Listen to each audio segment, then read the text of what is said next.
در دهات به نام میرزاعلی وایس فی ناحیه وسه تحت عنوان نورسان و طرز دهات سالم از دستاوردهای نورسان در اشتراک در آزمون‌های جمهوریوی و مسابقه‌های ورزشی نتیجه گیری نمودند. در قطار این اشتراکچیان مدینه رستم یکی از نفران موفق می باشد.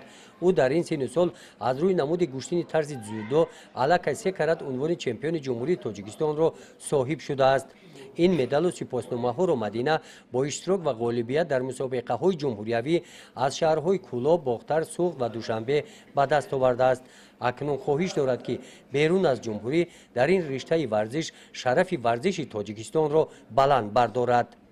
من از خود به گشتنگیری شوق و هوس زیاد داشتم و در چندین مسابقه‌ها اشتراک کردم و حضور گشتم. وطنم را دوست می‌دارم و می‌خواهم که در چمپیونات‌های جهان و المپیک اشتراک کنم، پرچم دیار عزیزم را در عرصه بین‌المللی بلند بردارم و یکمین آرزوی من این است که در چمپیونات‌های جهان و المپیک اشتراک کنم و در دومین آرزوی من است که در دهه ما تالارهای ورزشی، میدانچه‌های ورزشی موجود باشد برای که به مثل من دختران و جوانان رفتن اشتراک کنند، یعنی که تمرین کنند و این هم باعث افتخار می‌گردد.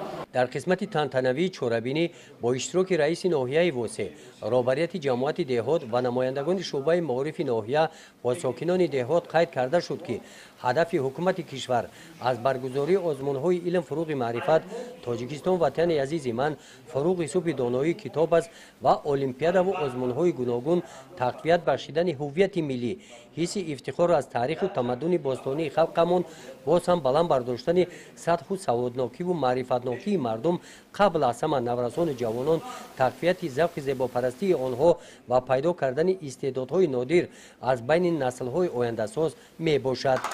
تاکید کرده شد که حالا در جامعه ما نسل نوی صاحب استعداد، علم و دانش دوست و فرهنگ پرور و زباندان به کمال رسیده ایستاده است و ما باید آنها را از هر جهت دستگیری نماییم. در این چهاربینی برای سهم ارزنده گذاشتن در رشد ساحه ورزش از نام مقامات اجرایی حاکمیت دولتی ناحیه به مدینه رستم سپاسنامه و تحفه‌های مالی سپاریده شدند. گزارش خواجه نظریف خدای نظر ظهروف از ناحیه وسه برای برنامه اطلاعاتی نوید.